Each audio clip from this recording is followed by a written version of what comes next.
Hi there, it's Ian from Struck Down and I play guitar, and you are on Sound of a Dragon, Season 2, Episode 7.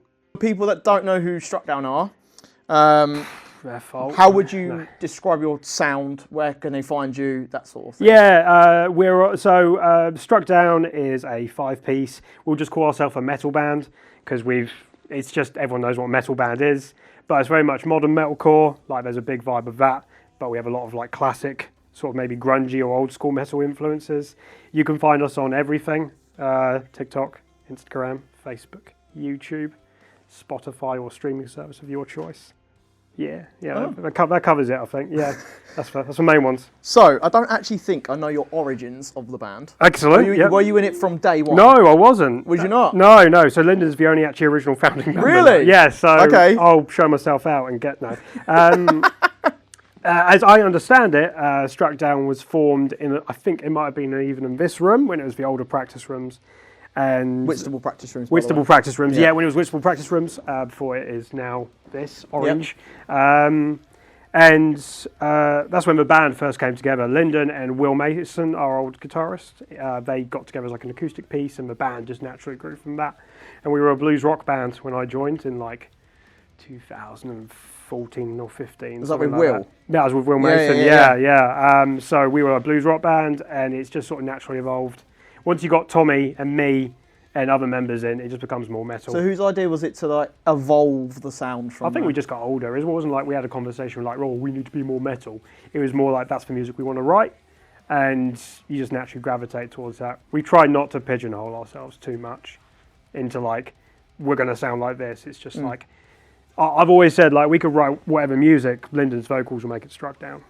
That's what makes it us. Oh, okay. Were you in any other projects before? I was with Tommy in a band called Hunter Killer, with prestigious members as Martin from Famine. We had him in the band. Oh, okay. And he actually left Hunter Killer to go join Famine, which, when you look at where Famine are now, they've just played Bloodstock, yeah. They played main stage Bloodstock on the Saturday morning. That was fantastic. So, and Martin's a great guitarist and a great guy anyway. So, that was the only other project I did. I started playing guitar when I was like 18, so I was actually quite a late bloomer. Or played bass, actually, is how that's what I played in Hunter Killer. And Tommy played drums. And then I just switched to guitar. That's because Struck Down needed one and I wanted to be in another band. So, what is the dynamic within the band? So, who's the Joker? Okay. Who's the chaotic one? Oh, God. Who's the perfectionist? And who's the organised one? Okay, all right. Struck Down. Right, what was the first one? Do you have to run it by me again? Who's the who's the funny one? Who's the Joker? Who's the Joker? Yep. Okay. I mean, the Joker and the chaotic one, I probably will wrap Lyndon up in both of those. Really? Oh, absolutely. So you can't split in between both? I mean, he's probably got a split personality anyway, so he can probably he can have both. Lyndon will always make me laugh, no matter how I'm feeling, and he is the most chaotic member. If you see a music video we've done, it looks maybe a bit different to the others because it does seem more chaotic and erratic. It's probably because Lyndon had like the initial brief for it, because the man's got a million ideas in that brain of his, and he is the Joker and the chaotic one. So who's the perfectionist? I would have said Tommy, but we do have Pete in the band. So I would put Tommy as organised.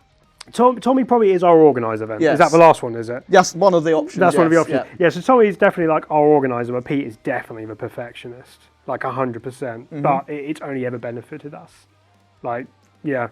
We went, yeah, Pete, I've got a lot of love for Pete. I'm glad we found him when we did, because not only is he an insane guitar player, but he is, he's producing all our music now for us, with us. Does he sort your sound too? Does he? Yeah, he does all our sound, the whole in-ear system, we've gone all digital, all that is Pete, and he's we've got our magic box which does everything, it's for in-ears, it's for backing tracks, it's for lights, it's everything. He is constantly refining that to make it better. We need to upgrade it again soon, because we've got new units to put in, so he's always trying to make it perfect. I know all about that. My new band's all digital. Yeah, exactly. It's good when it works. Chaotic. It's chaotic. It's good when it works. It's when it doesn't work, it's a nightmare. Have you ever had things go down? Oh, 100%. Yeah. We played Hammerdown Fest because we're on their roster, we're on Hammerdown's roster last year, and it just didn't work. I think it was the interface that just died, and we didn't know that at the time. So instead of having the click and everything going on and all the automated changes, we just went raw like we always used to. So all we had in our ears was our monitoring. I couldn't hear anyone else, like except what was on stage. And like it was honestly one of the best shows we probably did last year. And it was like, right, we'll just crack on then, shall we? 1, 2, 3, 4, like we used to. So it was really great. So now that you've got, well, you had Will as a bass player. Yeah. So yeah, we had Will Mason, who was our guitarist. We're doing the same foot thing again. I told you. Sorry.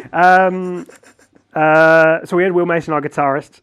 He left us very sadly. He's still alive. Sorry, he's not dead. Will, I hope you're okay. He's not unalived, okay? Will, speak to me.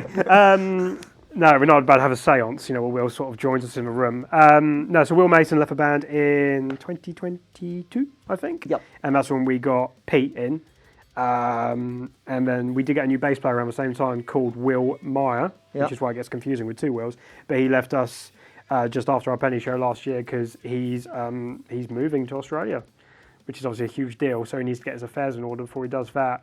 And he made it clear from the onset that was going to happen. So we knew we only had him for a limited time. So Will left on a high note because we had a sold out show at Penny. Yeah. And then that's when we got Rowan, our new drummer, and Tommy moved from drums to bass just because of health reasons. And it's great. So now that everyone's switched roles, Tommy's on bass, you got Rowan now as a drummer. Yeah. You got Pete as a brand new guitarist. Yeah. How has the music changed? Is it better? Is it worse? It's definitely more creative now? I mean, our writing process is we write around Pete's weekly, pretty much, and so the album we've got coming out next month, end of February, we wrote 50 demos, and we just narrowed it down to 10, and we wrote 50 demos over the course of maybe a year, and some were shit, some were really good, which obviously made the album, and then some we had a toss up. Like we filmed one today, the music video for one track today, and that track almost didn't make it on the album, but hearing it today, it's like, oh wow, that was really, really good. Actually. Are you ever going to release B-sides? Maybe, yeah, but we've got on a mailing list. I think because we want to do we'll do another release after this. Obviously, we'll probably go back through the old demos and see what we still like, because we might find something strikes us. But we've very, very much gone to that. We can write a lot more efficiently that way by writing in a room together, and then jamming it out in the practice room later, rather than doing it the other way, because sometimes it's just easier to go around Pete's and have a beer than it is to book a practice room and right, we need to write, and then nothing happens because you're forcing it. Around Pete's is a lot more. Chill. It is just more chill. Yeah. So who does the writing then? I would say all of us. All of you. There's bits and pieces of all of us in the album, which we got coming out. I won't keep saying it's coming out because that'll get really boring. But with the album, which is coming out soon, there's a bit of it. There's some riffs that Tommy wrote. There's a lot of Pete riffs on there because he writes better riffs than I do most of the time. Some of the riffs are mine, but it's very much like Pete will have an idea for an intro, and then we'll contribute a bit and make the song. So we can do a song in an evening in a couple of hours, in a very basic format. And there's some Lyndon riffs on there, which he'll do in a voice note to Pete. And he'd go like this, da da da da da da da, whatever, and then Pete will actually translate that into actual music. That's really cool. It's a very good talent to have, because no one else. I know, because I've never been able to replicate a Lyndon voice into an actual riff, but Pete just gets it. The amount of times that would have come in handy for me having ideas at work, going, oh yeah, I've got this bass line. Put it in a voice note. Go on, can't replicate. But that's someone who can actually translate it into actual music. It's a real gift. That's crazy. It's probably why we've been able to write as well as we have. But yeah, then drums, we'll program the basic drums just to give us a vibe of what's going on, and then we'll get a drummer to build actual what drums are meant to sound like, and not just a basic 4/4 beat just to get us through the demo. So the EP or album that's coming out. You said 4 months? End of February. End of Feb. So yeah, we're 6 weeks. When this releases, where do you feel like it will take the band? Do you feel like you're going to propel further, or do you feel like you're going to? I want it to propel us as far as it feasibly can. I'm a pessimist naturally, so I expect nothing from it, but I hope for everything. I just grazed with the microphone. Sorry. He's gonna on my hand, we're giving it everything. We said going into it, it's gonna be it's the last thing we're ever gonna write. So I hope we've done it justice to ourselves, the promise we made. So it's getting everything. It's got all the PR, it's got all the Google adverts, it's going to have everything behind it we can to get it as far as it can. Because, you know, we like doing what we're doing, but we want to play bigger and better opportunities. You know, we want to support, like, I don't know, like, you know, Limp Bizkit played Dreamland last year, right? Yeah. You know, something like that at Dreamland would be really Yeah. good. So, you know, or go on tour with, you know, a medium-sized band who are up and coming, and, you know, go out on the road with them for a few weeks. Yeah, that's where I would like it to get us to. Ultimately, we just need it to land in the ears in front of the right people, and that's the hardest thing. Yeah. As you know, like, it doesn't. You just need it to the right person to pick it up and run with it. So you're going to be writing. So after this album comes out, have you got more album ideas in the future? Or are you just Yeah, I gonna mean, let it... we're already writing for the next album, and we have been for a few months now, because we had the album songs like sealed up pretty quick. End of last year. Now it's just about tidying up the album for release. So it's like merch. We've been doing, you know, a lot of merch pre-orders, so we're doing that. So that'll be a big job to sort that out and get that ordered and get it out to people. And we've got to send it internationally, which is a nightmare now, because international postage is disgusting. I sent 7 parcels out the other day. It was 86 quid. Whoa. Yeah, I know. God. America's got a lot to blame for that. I said I wouldn't talk politics. No, just American shipping is disgusting. But I shipped something to Australia. That was disgusting as well. Yeah. But it's nice that there's people on the other side of the planet who enjoy what we do. Makes it worth it. So the one thing that's been burning my little brain is Father Bernard. Yes. So is that like just a character you've stuck with, or is just Yeah. just a character for that one EP that you did? It's like it's a moment in time. So when we were going to drop the EP with like the Father Bernard idea, that's when we all went into COVID lockdown. And luckily we already had all the songs recorded, but we wanted to do something different. So we filmed music videos in and out of all the lockdowns. So we just created this character to try and make it interesting.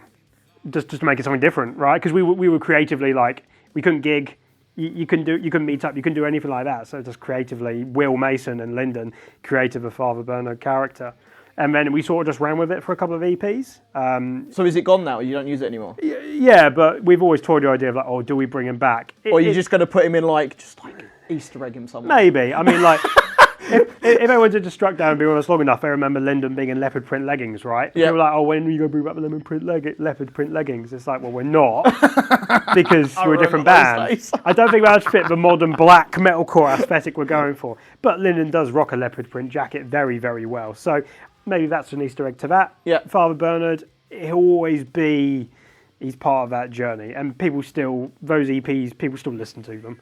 So, yeah, you know, he's always there. So I noticed Tommy does all of your TikToks. Yeah. And he has been going ham on it. Yeah, not just TikTok, Instagram, by extension Yeah. Facebook, YouTube to an extent as well. So you as a guitarist, do you do the social media? I might respond to comments for the band. Yeah. It's weird. If we try and upload anything on an Android device to one of these, Yeah. it like absolutely ruins the quality of it. So we Yeah. have to use an iPhone, which I don't have. So I don't have to upload anything. Pete and Rowan, who do have iPhones, they upload it for us. But yeah, Tommy assembles it all, as it were, and he just like upload it.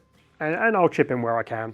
So I know that Tommy's been doing the social media. Have you, like, from a guitarist point of view, you've been in the band, have you seen the progression since? I mean, we've got, we were ticking around like 2.5k likes on Facebook, and we've got like 50k likes. That's mad. Instagram, I think I was looking, is like 23.3 maybe k, and TikTok's like 30 something k. Oh my God. So we're nearly 100k, like across all platforms, which when you think about where we were about this time last year is insane. Is that with paid ads, or is that just from the algorithms just knowing what you're doing? The only paid ads would be when we're promoting a single. Apart from that, it's just what we're doing off our own back. That's mental. Yeah. I need to take some advice from Tommy. Yeah, Tommy will chew your ear off about I know. it. But he's taken it. He's got the brain for it. I just don't. I burnt myself out on TikTok, on social media, I think during the pandemic, and I never really recovered. So, trying to keep us relevant all the freaking time. Because no one else was. It's like, I want us to be at the front when everyone gigs again. And it worked. Does Tommy have like a, let's say like a post schedule so you know exactly what needs to go up? Sort of, yeah. Or do you all come up with like ideas? I mean, if I give away too much, I'm basically giving away what Tommy wants to do what Tommy's trying to do himself. But the basic concept is like it's always a music first policy. So the track is always whatever. The track is always the first thing people need to be exposed to because that's how we're discovered. Yeah. So the video could be whatever we want because we're going to put the audio track over the top anyway. So I could be talking absolute bollocks. Doesn't matter. Because he does a lot of those caption videos. Exactly. TikTok, yeah. And that's what engages people. Yeah. Even if it's, some of it is like awfully clickbaity or like it's like, oh, woe is me. Hey, mate, it works because people engage with it. And that's how people have discovered us. We've had far more positivity come out of it than any sort of negative. And I'm shipping more merch because I do all the merch, as in like for the inventory and shipping. I've shipped more merch now than I have in 10 years of Struck Down. Jesus. And, we can actually turn a profit sometimes. It's a very privileged position to be in, and we don't take it for granted.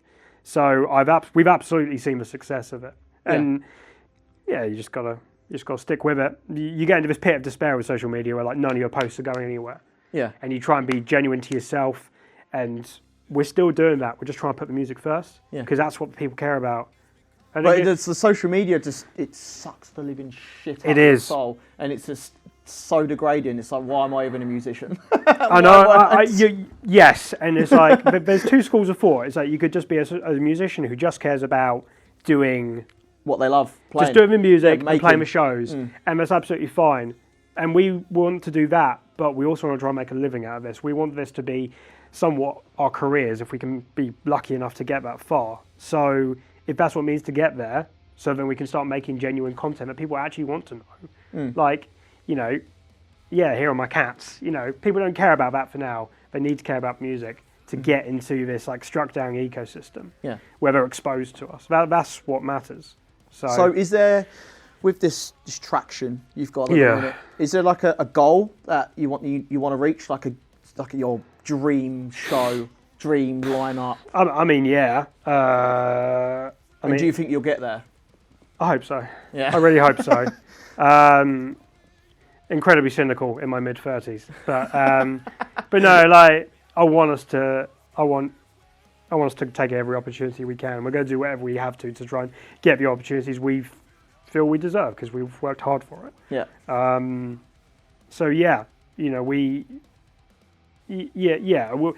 I like to think we'll get those big shows. We haven't had them yet, but we just got to keep persevering. So you haven't had like a big show? What's your memorable show that you've done so far? We sold out the Penny Theatre last year. Yeah. Again. You sell that out every year though. Not every year. We've done Really? it twice. We nearly sold it out one year. We were like 10 tickets short. But last year we did a good one. We sold it out before the doors had even opened. Really? Yes. So there were no tickets on door for people to buy. So we disappointed a lot of people because the Penny's like 150 cap. Yeah.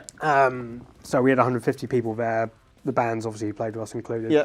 That was a highlight. But the Hammer Down show we did last year was a highlight because everything technical went wrong. But mate, did we put on a great show. We had someone come from Germany to see us. Really? Yeah. Dedication. Right there. She's a sweetheart and she sends us Christmas cards and presents. And like she sends us long messages about how much what our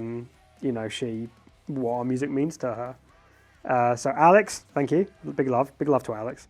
But, I don't care whatever else happens. We made someone's, she's a great person. So it's nice to do stuff like that for people. We had someone who was touring going around the UK on a holiday around the time of our Penny show, and she came to Canterbury to see us. Wow. That's insane. So she did come from Australia just to see us, but we like to think it that way, England was just an excuse for her, but she got to come and see Struck Down. So, yeah, big shout out. You know who you are. The name escapes me, and I'm really sorry. But yeah. So no, it's good to do stuff like that. Those are the shows that mean a lot to me. Yeah. So speaking of fans, this will be the last question of this segment anyway. Okay. Since you joined Struck Down until now, have you seen any of the old fans stay around, or have they sort of gone off the face of the earth? Yeah, my mum's still about. Mum's really proud of me. Other than parents. Yes. Damn it. Oh, okay. Because I'd always stick around anyway. Yeah, there are, and I'm crap with names, so I can't really sort of. Do you have like a die-hard fan base from like the old fans that like buy everything you release? No, I wouldn't say we have a no. I mean, if anything, it's newer fans who are getting into the system. Yeah. Because like a lot of our old stuff now is like only exists on Bandcamp or it's out of print. Mm-hmm. Like the Sherry on Top EP, which I did with the band in 2014 when I first joined. It doesn't exist anymore except unless people have it. Yep. And we're not going to rerun it all these years later. So there are still fans who still come to our shows who we've seen for 10 years. Yeah. But there's people like Stuart Jessup who, he's always been on the peripheries of Struck Down ever since like 2016 when we first entered Metal for Masses. And, he said quite rightly he didn't put us through that year, and I don't blame him because we were crap. But he's always supported us, and he's always had our back. So we have. There are people who like exist, but it's about the whole as well. Yeah. I like to think. Plans for 2026. Yep. What you got coming up? What you doing? Festivals, touring, that sort of thing. Album's out at the end of February, and then it's just playing. We're just trying to book as many gigs as we can to support that. Mm-hmm. So we're playing Good Old Gravesend on Valentine's Day, which my wife is obviously fine with, and she genuinely is. So that's nice. But the 20th of February we're doing Glasgow, and then we're doing Nottingham the night after. That's going to be an interesting run. That's a long trek. Oh no! It's a long trek. But it's my birthday on the 22nd, which is really nice. That's a nice way to sort of celebrate that weekend. And then we've got gigs in Manchester, and I think we're going back to Bristol at some point, and we'll go back to Brighton at some point as well. So we're just going to try and play as many shows as we can. So we've got the Hammer Down team of Harry, George, and Sinead. Shanice, thank you. Sorry, Shanice. They're in our corner, sort of helping us book the gigs, but we're always keeping our eye out. Like apparently Soil are playing, I think, Dreamland, and their support act has dropped out. So of course we've just. So you're trying to email. Well, we've just put it out there. Yeah. Be like, mate, do you just want a local band who'll do a good job for you? We're just trying to appeal to that. So yeah, 26 plan. You said to make it concise. Lots more gigs, support the album, continue writing more music, and just have a really good time doing it. Because that's all it is. And then the last bit of the segment, have you got any upcoming like new themes that you're going to change for the new release, new stage? We've mucked about like new tunings, like basically lower because more metal. Obviously, maybe a 7-string, but we might just do a lower tuning anyway. But it's like I said right at the beginning. We're not going to pigeonhole ourselves or try and force ourselves to write a specific thing. We're just going to write music we want to write. We want to write that fits within the void of Struck Down. We're not going to become a maths prog rock band. We're going to be Struck Down, still writing metal, and we just want to write the music we want to play, and hopefully people resonate with it as well. Silly section. Silly section. I didn't know if I had to say anything. I felt like you made a big deal. You're the first one. Oh. You're the first one that's done it. I mean, we had Locust on earlier, and I made them die in the seat when I did it. So yeah. Oh, good. Ian's the first one to do it. Right. Would you rather headline a tiny but legendary underground venue, or open the main stage at a massive festival? Personally, I'd rather do the smaller venue. That's legendary. Intimate stuff, yeah. Yeah, intimate stuff, because I love those small, sweaty shows. Still would like to do a big one, but yeah, the small one. Would you rather play a flawless set to a half-full crowd, or a chaotic but legendary set to a packed room? That's a tough one. Has Struck Down ever done a flawless set? No, I haven't. Yeah, we all make mistakes. I'd rather do the latter. I think I'd rather do a bit more chaotic and a little bit more rough I think it's more memorable if you do that as well, right? It is, chaotic, yeah, more fun, definitely. Definitely, that's what gets people talking. Would you rather collaborate with a metal icon or bring in a totally unexpected artist from another genre? Metal icon, definitely. Yeah. Who would it be? No, that is a difficult question to ask. How long have you got? Just off the top of my head, because I listened to him earlier, Howard Jones from Killswitch Engage. That's a very personal choice, because I love He's Howard a great Jones. vocalist. Yeah, exactly. They've never been the same since they got Jesse in. My personal opinion. Jesse's great, but it's Howard Killswitch for me. Also, he's already done collaboration. Yes. So Howard, if you're watching, we're open to the offer. Slide into our DMs, please. Would you rather be known for the heaviest riffs in the scene or the most insane live show? Ooh, that's a hard one. That's a hard question. Uh, I mean, me personally, I would go with live show. More memorable. live show, because like heavy riffs are very subjective. Yes. So if I'm being balanced about, yeah. And not everybody is musically in tune. Yeah. Not everyone like knows what like Yeah. a riff could be heavy is like a matter of perspective. So yeah, big live show. Okay, so out of all the members, which one of you is likely to forget your gear on a gig day? It's probably got to be Lyndon. I'm really sorry, but it's probably got to be Lyndon. Not that he has, but I think it would be. I mean, are you manifesting right now? He's just more. No, don't do that to me. Don't put words in my mouth. No, I think he's just a bit more scatterbrained than the rest of us. Like I said at the beginning, he's the most chaotic one. So That makes sense. Yeah. That does make sense. Yeah. Okay, and we'll do one more question. Okay. If Struck Down were a creature in a fantasy RPG, what would you collectively be? Oh, we'd probably be some sort of like Hydra, like multi-headed. You know, because you can cut us down, but we'll keep standing back up. Two more grow. Two more grow. Yeah, we've had a collection of members, thank goodness. Yeah, probably like a Hydra. That's cool. Hydra's cool, right? Like, Hydras are cool. Yeah. So that was Sound of the Dragon, Season 2, Episode 7. We'll see you in Episode 8 with Shackle. Bye. Close that door.